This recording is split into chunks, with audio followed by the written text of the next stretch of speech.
আসসালামু আলাইকুম রহমতুল্লাহ। ওয়ালাইকুম আসসালাম রহমতুল্লাহ।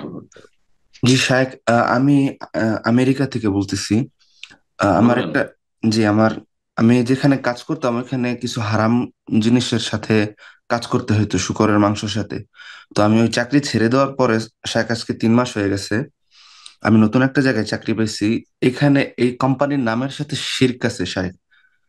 এই কোম্পানি থেকে চাকরি করা জায়েজ হবে? আর যেহেতু 3 মাস কাজ করিনি, আমি খুবই ডিপ্রেশনে ছিলাম এবং আমার ইমান অনেকটাই কমে গেছে এবং আমি আহ ভ্রান্তির মধ্যে পতিত হয়েছি হুম, সাহেব। জাজাকাল্লাহ খায়ের।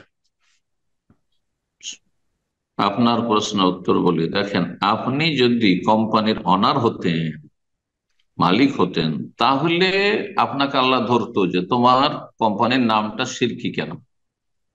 যেমন আপনার ছেলে মেয়ের নাম যদি আপনি সিরকি নাম রাখেন তো আল্লাহ ধরবেন, কিন্তু আপনার গ্রামের মানুষরা সিরকি নাম রেখে তো আল্লাহ তো আপনাকে ধরবে না। সুতরাং আপনি যে কোম্পানিতে চাকরি করছেন সেই কাজটি, এটাকে বারবার আমি বলেছি, দেখেন, রোজে রেজেকের হালাল হারাম বিষয়টি বুঝতে গিয়ে বাড়াবাড়ি করবেন না, আর ছাড়াছাড়িতে লিপ্ত হবেন না। সেটা হচ্ছে যে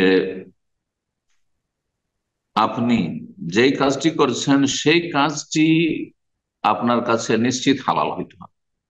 যদি আপনার কাজগুলি হালাল হয় তাহলে আপনার ডানে বামে অন্যরা হারাম কাজ করছে, সেটাতে আপনি ধরা খাবেন না, আল্লাহ ধরবেন না।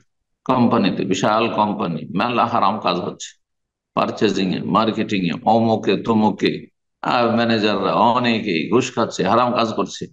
হ্যাঁ, কোনো অসুবিধা নেই,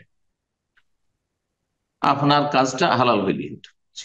সেই রকমই আপনার যদি কোম্পানির নাম শিরকি নাম হয়, কুফুরি নাম হয়, যে কোনো নাম হোক না কেন, যে কোনো নাম হোক না, সেটা আমরা দেখার বিষয় নয়। জি, সেটা আমরা দেখার বিষয় নয়। আপনার দেখার বিষয় আপনি কাজটা করছেন কি, আপনার কাজটা হালাল, আপনার রুজি হালাল বিষয়। সুতরাং এসব দ্বিধাদ্বন্দ্বে থাকবেন না, এগুলো শয়তানি ওয়াসওয়াসা।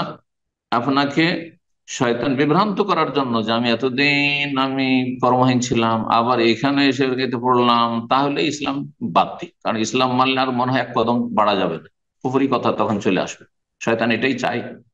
জি, কোন সময় মানুষ শয়তান জিনিস শয়তানকে সুযোগ দেবেন না। জি, আল্লাহ হেফাজত করুন। জি।